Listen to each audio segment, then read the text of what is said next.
Hi, I'm Arnold Schwarzenegger, and I would like a moment of your time because I wanted you to know something. I wanted you to know about Dr. Milton Friedman's TV series, Free to Choose. I truly believe that the series has changed my life. And when you have such a powerful experience as that, I think you shouldn't keep it to yourself. So I wanted to share it with you. Being free to choose for me means being free to make your own decisions, free to live your own life, pursue your own goals, chase your own rainbow, without the government breathing down on your neck or standing on your shoes. For me, that meant coming here to America, because I came from a socialistic country where the government controls the economy. It's a place where you can hear 18-year-old kids already talking about their pension. But me, I wanted more. I wanted to be the best. Individualism like that is incompatible with socialism.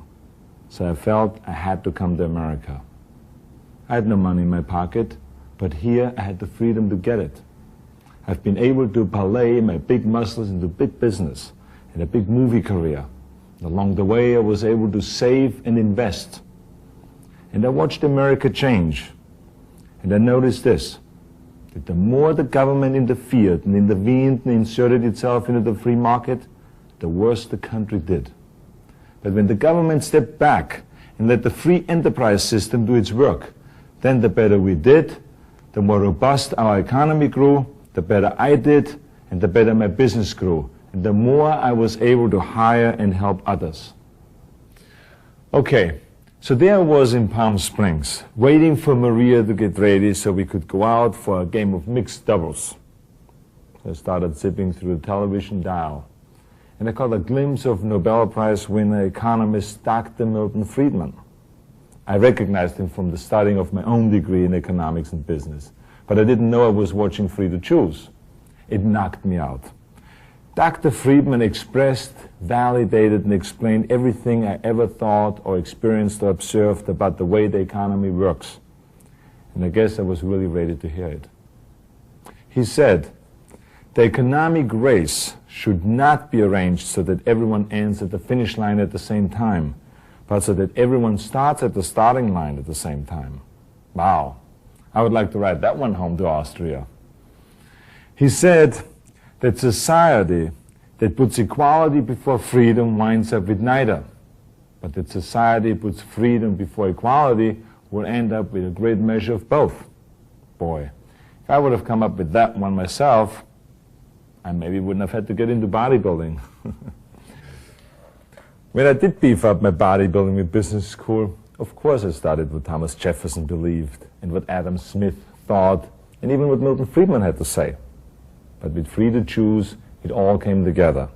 Their economic thought with my own personal experience. In a way, I felt I'd come home. I sought out Dr. Friedman and had the great pleasure and privilege of meeting him and his economist wife, Rose. And we've all become friends, and now I call him Milton. And that became a big pain in the neck about Free to Choose. All my friends and acquaintances got the tapes and the books for Christmas after Christmas, all the way through the Reagan years when I was able to tell them all, you see, Milton is right. And I think it's crucial that we all keep moving in the same direction, away from socialism and towards greater freedom and opportunity.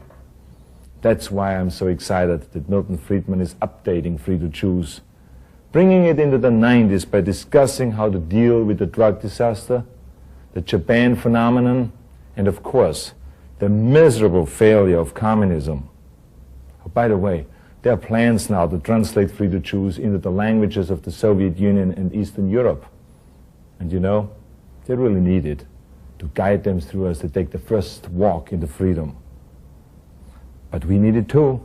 I recommend you the new TV series Free to Choose and encourage you to walk into the 21st century in freedom, in opportunity, and in success. With Dr. Milton Friedman. Thanks for listening. Human and political freedom has never existed and cannot exist without a large measure of economic freedom. Freedom is making choices. What's best for me? What do I want to do? We all want to be free to choose. No government official is telling these people what to do. Parental control, parents choosing the teacher, parents monitoring the schooling. Free to live your own life, pursue your own goals, chase your own rainbow, without the government breathing down on your neck or standing on your shoes. Most of us would choose prosperity if we could, but what's the best road to that goal? Free trade set off a process that revolutionized Japan and the lives of its people. The Pilgrims tried a form of socialism over 300 years ago. Unfortunately for their fair-minded plans, they prospered only after they were allowed to keep for themselves all the food they grew. Who says economic institutions don't matter? We may dream of a perfect world, but we all know that's not possible. Hong Kong is very far from utopia. Life is unfair. There's nothing fair about one man being born blind and another man being born with sight. I do not know any exception to the proposition that if you compare like with like, the freer the system, the better off the ordinary poor people have been. Dr. Friedman has spent a lifetime studying freedom and prosperity. To him, the lessons of history are clear. People are better off making their own choices, better off not relying on government. Free to choose is a survival kit for you and for liberty. It's a gorgeous morning around the New York metropolitan area. Skies are sunny now. A little bit of cloudiness over the eastern end of Long Island, a patchy fog out there. Boy, we've got some lovely weather to talk about, and I think I promised you this back at the beginning of the week. Once, all this was a swamp, covered with forests. And that's what essentially The Canarsie Indians who lived here traded the 22 square miles of soggy Manhattan Island to the Dutch for $24 worth of cloth and trinkets. The newcomers founded a city, New Amsterdam, at the edge of an empty continent. In the years that followed, it proved a magnet for millions of people from across the Atlantic, people who were driven by fear and poverty, who were attracted by the promise of freedom and plenty. They fanned out over the continent and built a new nation with their sweat, their enterprise, and their vision of a better future. For the first time in their lives, many were truly free to pursue their own objectives. That freedom released the human energies which created the United States. For the immigrants who were welcomed by this statue, America was truly a land of opportunity.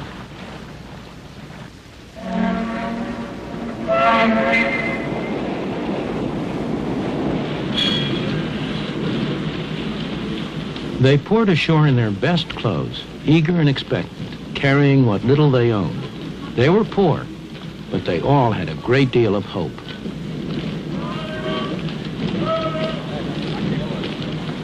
Once they arrived, they found, as my parents did, not an easy life, but a very hard life. But for many, there were friends and relatives to help them get started, to help them make a home, get a job, settle down in the new country.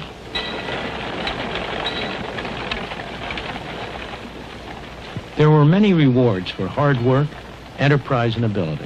Life was hard, but opportunity was real.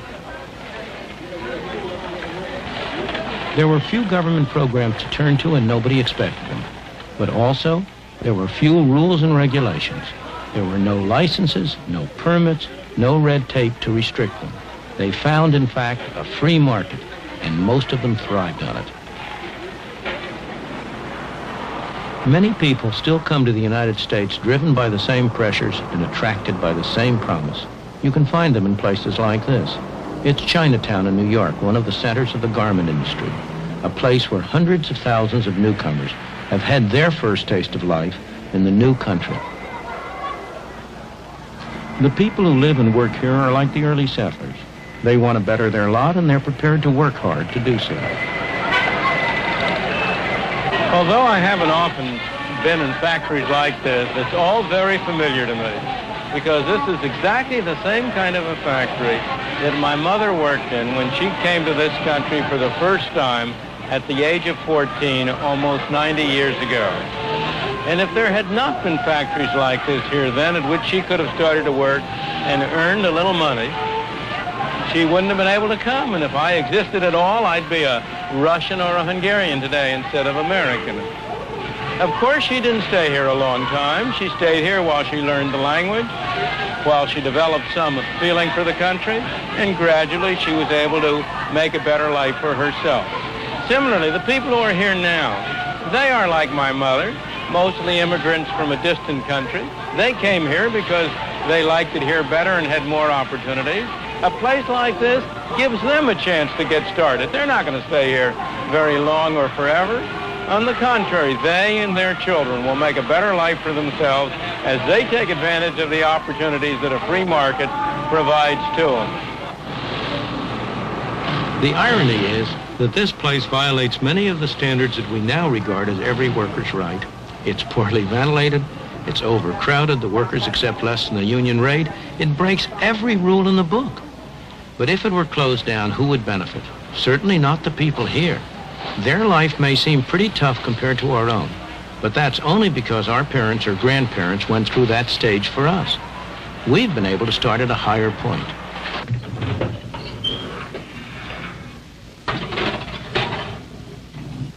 Frank Vasali's father was 12 years old when he arrived all alone in the United States. He'd come from Sicily. That was 53 years ago. Frank is a successful dentist with a wife and family. They live in Lexington, Massachusetts.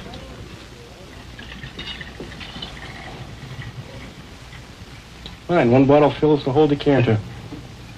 There's no doubt in Frank's mind what freedom combined with opportunity meant to his father, and then to him, or what his Italian grandparents would think if they could see how he lives now.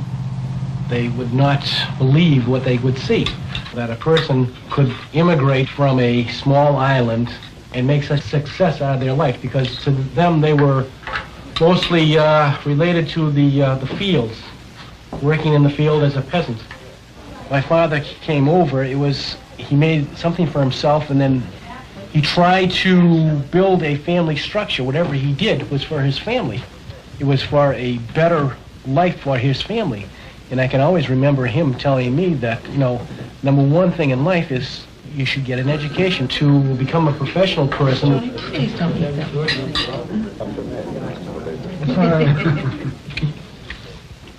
The Vasali family, like all of us who live in the United States today, owe much to the climate of freedom we inherited from the founders of our country.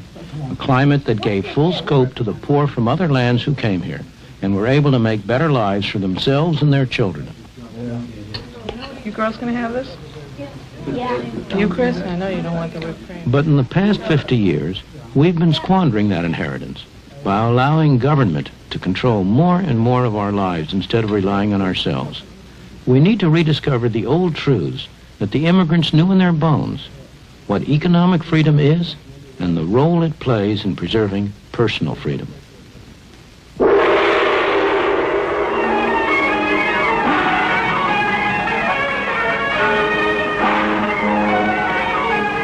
That's why I came here to the South China Sea. It's a place where there's an almost laboratory experiment in what happens when government is limited to its proper function and leaves people free to pursue their own objectives. Hong Kong, a place with hardly any natural resources. About the only one you can name is a great harbor. Yet the absence of natural resources hasn't prevented rapid economic development.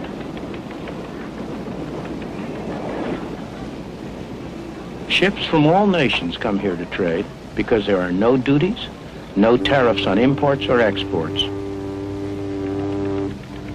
The power of the free market has enabled the industrious people of Hong Kong to transform what was once barren rock into one of the most thriving and successful places in Asia. Like America a century ago, Hong Kong in the past few decades has been a haven for people who sought the freedom to make the most of their own abilities. Many of them are refugees from countries that don't allow the economic and political freedom that's taken for granted in Hong Kong. Despite rapid population growth, despite the lack of natural resources, the standard of living is one of the highest in all of Asia. People work hard, but Hong Kong's success is not based on the exploitation of workers. Wages in Hong Kong have gone up fourfold since the war, and that's after allowing for inflation. The workers are free to work what hours they choose, free to move to other jobs if they wish. The market gives them that choice. You can be sure that somebody somewhere is willing to pay for these cheap plastic toys. Otherwise, they simply wouldn't be made.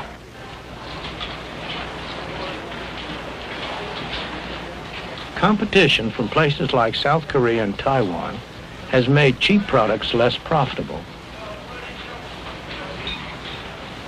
So Hong Kong businessmen have been adapting.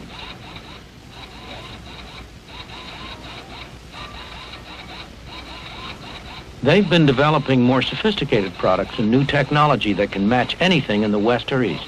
And their employees have been developing new skills.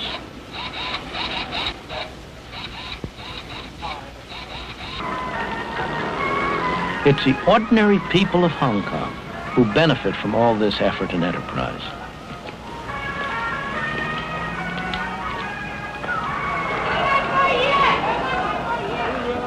This thriving, bustling, dynamic city has been made possible by the free market, indeed the freest market in the world. The free market enables people to go into any industry they want, to trade with whomever they want, to buy in the cheapest market around the world, to sell in the dearest market around the world. But, most important of all, if they fail, they bear the cost. If they succeed, they get the benefit. And it's that atmosphere of incentive that has induced them to work, to adjust, to save, to produce a miracle. This miracle hasn't been achieved by government action, by someone sitting in one of those tall buildings telling people what to do. It's been achieved by allowing the market to work.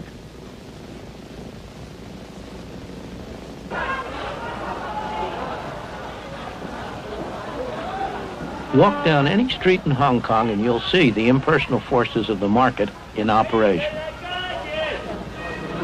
Mr. Chung makes metal containers. Nobody's ordered him to. He does it because he's found that he can do better for himself that way than by making anything else.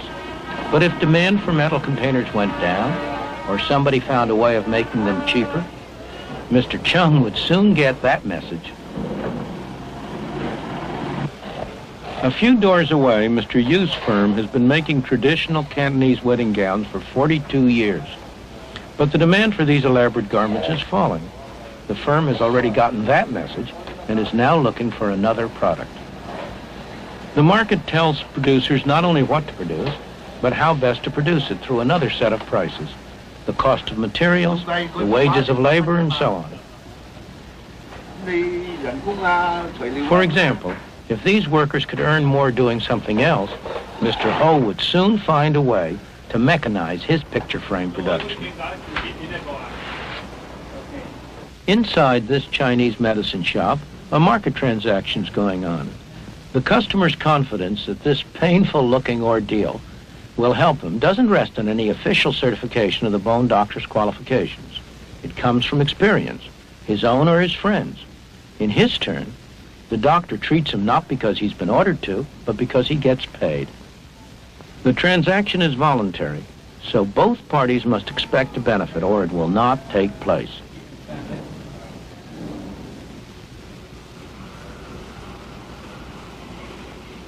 Believe it or not, this backyard is the entrance to a factory.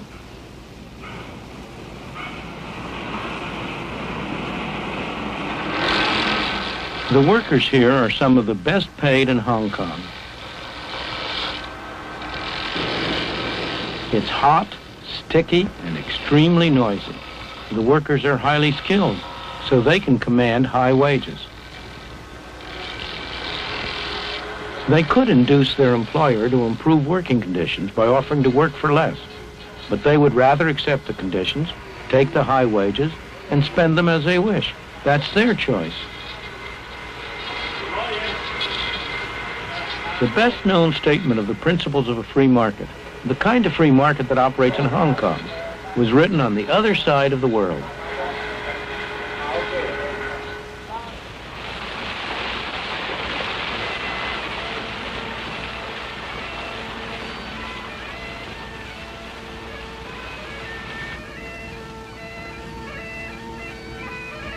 200 years ago in Scotland, Adam Smith taught at the University of Glasgow.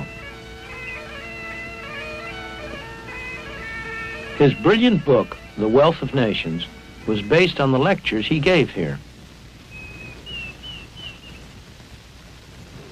The basic principles underlying the free market, as Adam Smith taught them to his students in this university, are really very simple. Look at this lead pencil. There's not a single person in the world who could make this pencil. Remarkable statement? Not at all. The wood from which it's made, for all I know, comes from a tree that was cut down in the state of Washington. To cut down that tree, it took a saw. To make the saw, it took steel. To make the steel, it took iron ore. This black center, we call it lead, but it's really graphite, compressed graphite. I'm not sure where it comes from, but I think it comes from some mines in South America. This red top up here, the eraser, bit of rubber, probably comes from Malaya, where the rubber tree isn't even native. It was imported from South America by some businessmen with the help of the British government. This brass ferrule, I haven't the slightest idea where it came from, or the yellow paint, or the paint that made the black lines, or the glue that holds it together. Literally thousands of people cooperated to make this pencil. People who don't speak the same language, who practice different religions, who might hate one another if they ever met. When you go down to the store and buy this pencil, you are in effect trading a few minutes of your time for a few seconds of the time of all those thousands of people. What brought them together and induced them to cooperate to make this pencil?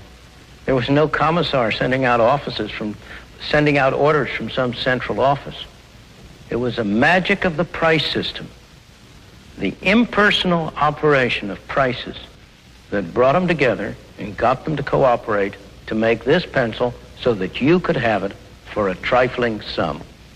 That is why the operation of the free market is so essential, not only to promote productive efficiency, but even more to foster harmony and peace among the peoples of the world. These people are crossing between two very different societies. This is Lo Wu, the official border crossing point between China and Hong Kong. On this side of the border, people are free not only in the marketplace, but in all their lives. They are free to say what they want, to write what they want, to do pretty much as they please. Not so over there.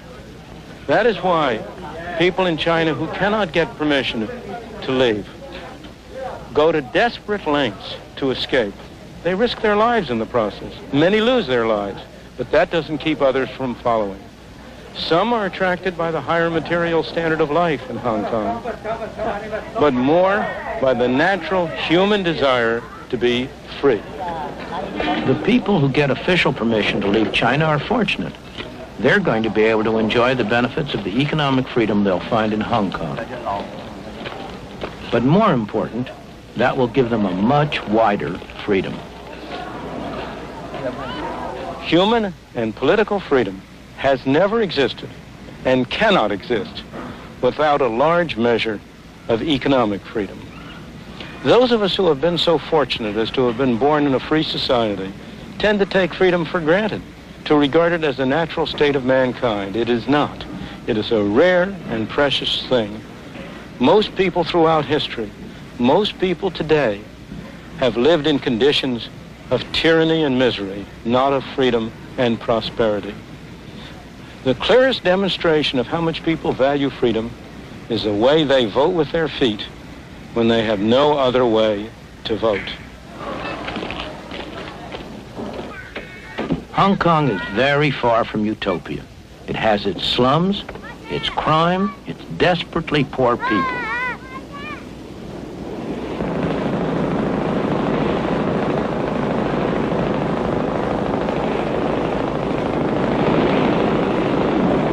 But the people are free. That's, after all, why so many of them have come here, despite having to live in leaky houseboats in one of Hong Kong's many small harbors. Here, they have the freedom and the opportunity to better themselves, to improve their lot, and many succeed. There is an enormous amount of poverty in the world everywhere. There is no system that's perfect. There's no system that's going to eliminate completely poverty, in whatever sense. The question is, which system has the greatest chance? Which is the best arrangement for enabling poor people to improve their lot? And on that, the evidence of history speaks with a single voice. I do not know any exception to the proposition that if you compare like with like, the freer the system, the better off the ordinary poor people have been. Ask yourself what it is that assures these garment workers in Hong Kong a good wage. Not high by Western standards, but high enough to enable them to live far better than most people in the world. It's not government or trade unions that do it. These workers do well because there's competition for their labor and skills.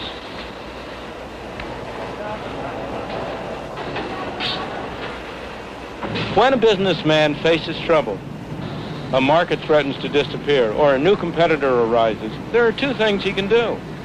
He can turn to the government for a tariff or a quota or some other restriction on competition, or he can adjust and adapt. In Hong Kong, the first option is closed.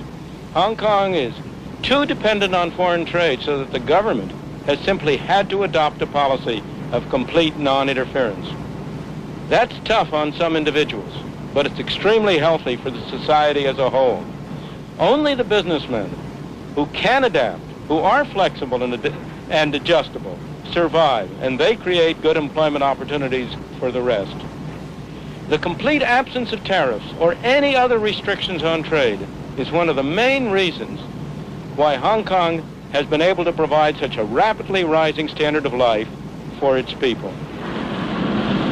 In all this, the government of Hong Kong has played an important part, not only by what it has done, but as much by what it has refrained from doing. It has made sure that laws are enforced and contracts honored. It has provided the conditions in which a free market can work. Most importantly, it has not tried to direct the economic activities of the colony.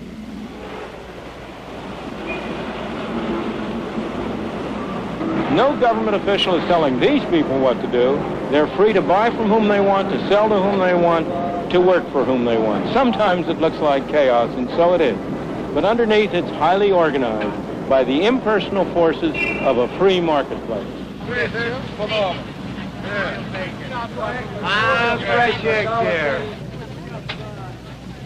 The impersonal forces of a free marketplace at work, back here in the United States. Hey, 2 broccoli, $1.25.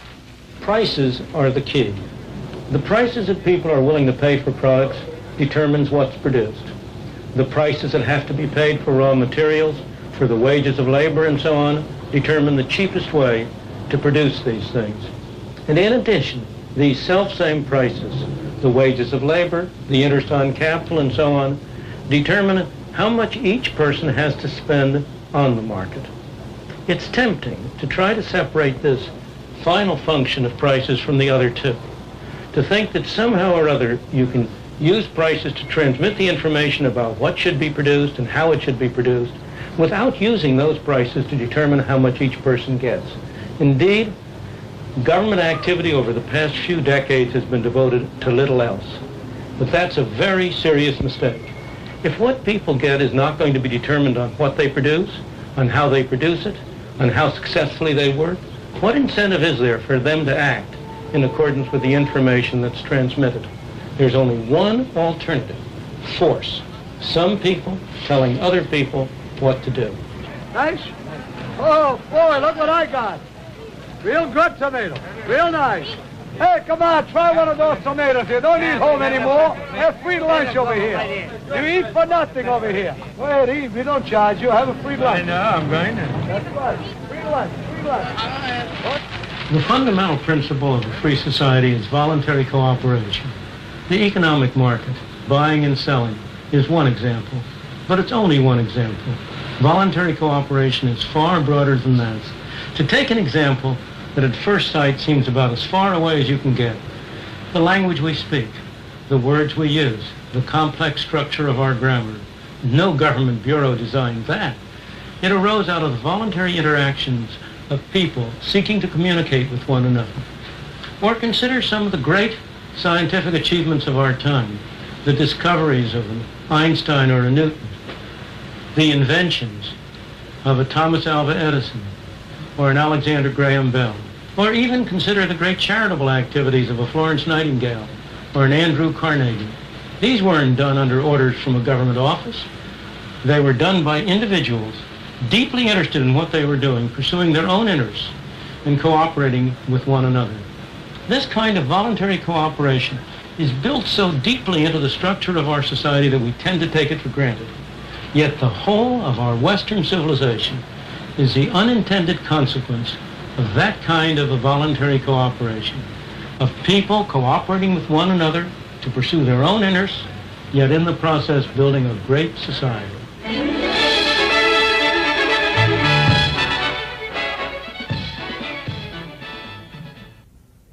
I'm Linda Chavez. Welcome to Free to Choose. Joining Dr. Friedman in a discussion of the power of the market are David Brooks of the Wall Street Journal and James Galbraith of the University of Texas at Austin. Dr. Galbraith, should we follow the example of Hong Kong and simply allow an unregulated free market?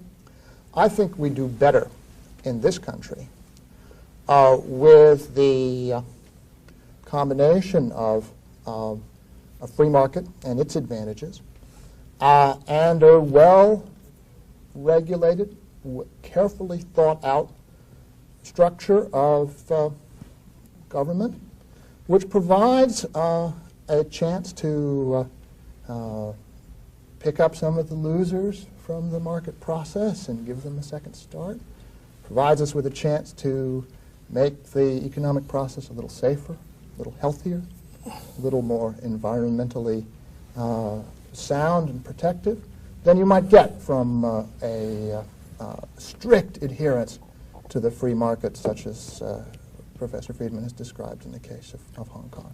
Dr. Friedman, is there any such thing as a well-regulated market? No. He's begging the question. Obviously, he's right. If you could have a well-regulated, carefully thought-out, properly done market, benevolent dictatorship is the best of all forms of government. Oh, I don't agree with that at all. Neither do Constitutional democracy is the best of all forms of government. No, constitutional democracy is the least bad of all forms of government.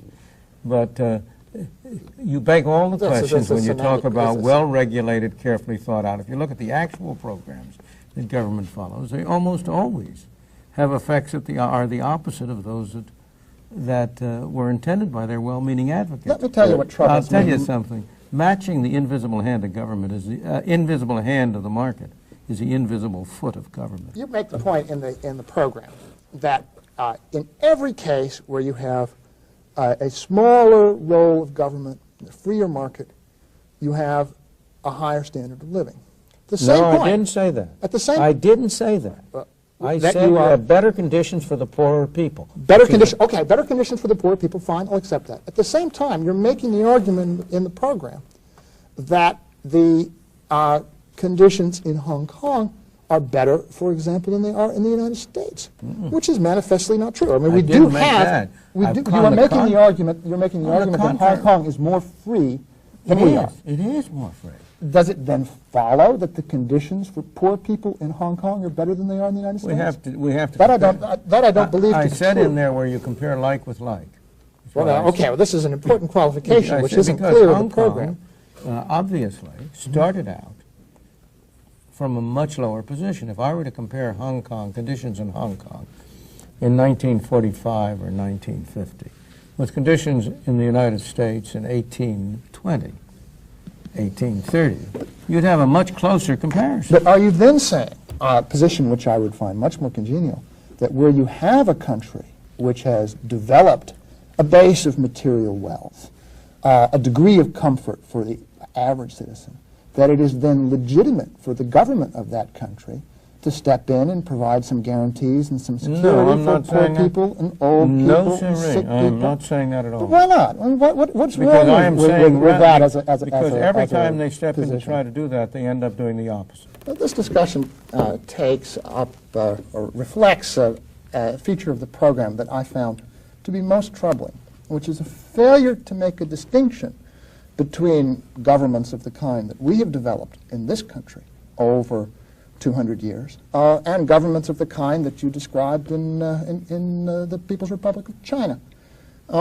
It's perfectly clear that one can have, and many countries do have, the curse of repressive dictatorships. It's also perfectly clear that an economy that's organized by commissars is going to fail, and we certainly have seen laid out before us over the last several years the ashes of those failed economies. But is it possible to take the example of the Soviet Union, of Poland, of Hungary, and to say because their governments, which were after all dictatorships modeled after the system of government installed in the Soviet Union by Stalin, are in fact parallel to the actions of our government, which is a government which operates on many different federal levels, and where fundamentally what you have is the ability of the ordinary citizen whose power is not weighted by the amount of money he has or she has to use the vote in order to make some collective decisions. Now, there are 3,400 pages in the Clean Air Act. Where's the citizen in there? Granted, after 10 years of Reagan's Washington, you've got a problem a serious problem of corruption in our democratic system. Does that mean that we should abandon the idea that you have a democratic process that should be entrusted with certain important decisions? I don't think so. You don't have a democratic process in the sense in which you mean it. We have a democracy. We have a majority rule. But the majority that rules is a collection of minorities. It's a collection of special interests. You cannot tell me that the consumers of this country would vote for a sugar quota that makes the price of sugar 3 times the world price. When you say you can't compare it to Russia, you're quite right, but only because they are 100% and we're 50%. If our system, if our present regulations and rules had prevailed, if our scope of government had prevailed 100 years ago, we wouldn't be where we are today. Let me understand you, Dr. Friedman. Do you believe that there should be no role at all whatsoever for government? Of course there should be a role for government. There's what a is very that important role for government. The role for government is, first of all, to protect people from coercion physical coercion by their neighbors or by foreign countries. It is to protect the national defense and to protect law and order at home. There's a role for government in enabling us to have a mechanism whereby we decide on the rules by which we want to run, how we define private property, what we mean by private property. There's a role for government in adjudicating disputes between us. There is a role for government, a very important role. And I believe our government played that role quite well for about 100 years, until the Great Depression. I'd go a little further. I think there is a health and safety role as well. The problem is you have to keep your regulations simple and minimal. You have to realize that there are costs, and often the costs outweigh the benefits. In fact, in Washington, there are interests who want to divert costs to themselves. So there's sort of a built-in structure, a dynamic, to make costs outweigh the benefits. Well, we're making progress here. I would add that there's a role, the government has a role to protect the environment. I would say the government has a role to set standards for products in areas where information is very costly for the individual consumer to obtain. I like very much the fact that the steaks that dentist was eating were inspected by the USDA. Their purity was guaranteed by a rather well-functioning aspect of our government. Go ahead. On the other hand, you've got the FDA, which has these long delays, 10 years to get a drug approved. So the effect is that you have to be a big drug company to get any kind of, to enter the market, and you basically are closing off the market.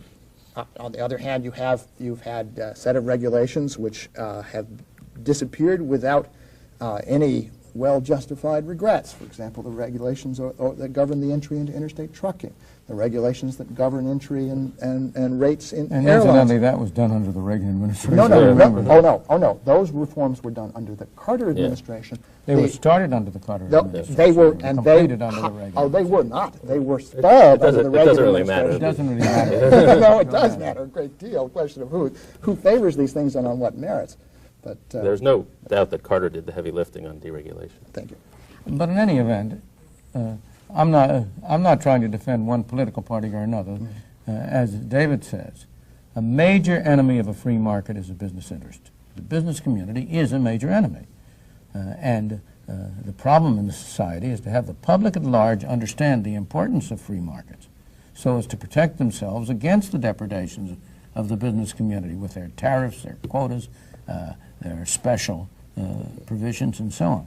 But if you come to all of these good things that society is supposed to do, you have to look at how many of them have been perverse in their influences and their effect. You mentioned the FDA, and that's a very important case because that's caused tens of thousands of lives over the course of time because of the evidence has been...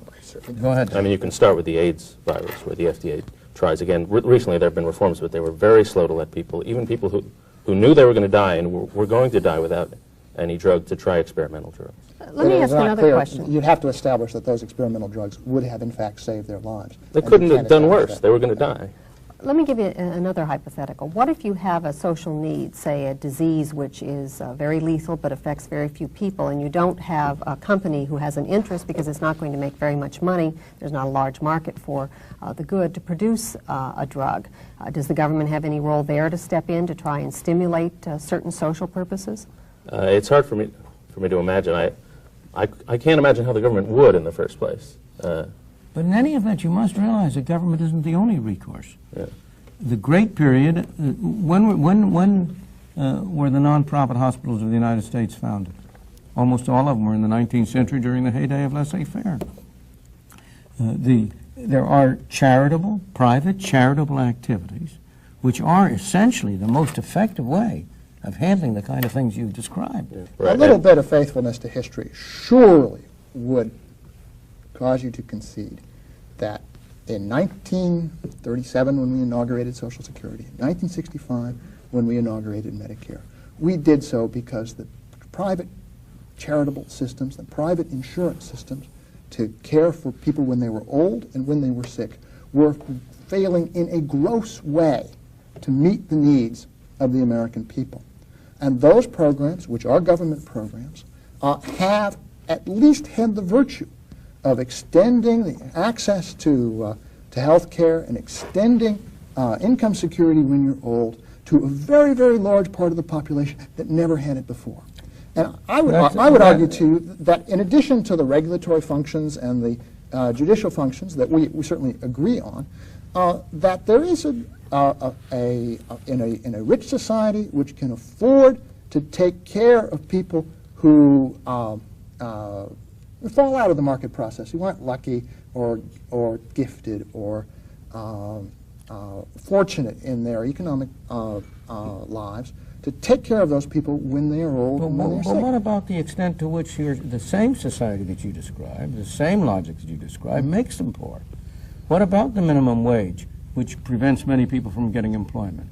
What about the rent controls which destroy housing in the cities? And you're trying to look at... I'm beginning to switch over. You can point to the minimum wage, which everybody agrees increases unemployment among the poor especially. But what about the environment? I mean, if you have if you have a simple environmental law, I mean, the reason the West is cleaner than the East, the Eastern Bloc, is the main reason is we're richer. We can afford to do it. The problem, so far as the environment is concerned, the real function of the government is to define the property rights. And it is quite clear that if I force you to take bad water for good water, well, then I ought to pay you. I'm not quarreling with that.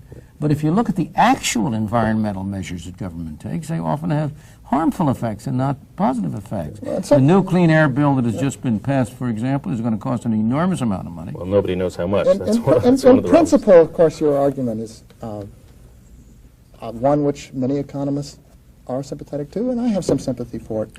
But the technical facts of environmental control are such that it is often very, very costly to define the property rights in a way in which you can generate an efficiently functioning market. That is why you don't have a privately organized market. The information cost of those transactions is extremely high. So in some cases, what you want to have the government do is say, if there is mercury in the water, you find out who's putting it in and you shut it down. But let's look at what the government... That's a reasonable way to proceed because The alternative is extremely costly. But let's look at what the government actually does. In the United States today, the federal government spends an amount of money which is 25% of the national income. State and local governments spend an additional 17% of the national income. That's 42% altogether. Now, some of that is doing good, of course. It'd be very hard to spend that amount of money. But an enormous amount of that is simply taking money from some and giving it to others, and very often taking it from poor and giving it to well-to-do. Now, you're counting, of course, Social Security in that, which is taking money from the payroll tax, from working people, and transferring it to the middle. On the whole, so far as Social Security is concerned, the people who pay are poorer than the people who benefit. Gentlemen, we are out of time. Thank you for watching Free to Choose. Next week, we'll be discussing what happens when government enters the marketplace. When anyone complains about unfair competition, consumers beware. That is really a cry for special privilege, always at the expense of the consumer. What we need in this country is free competition.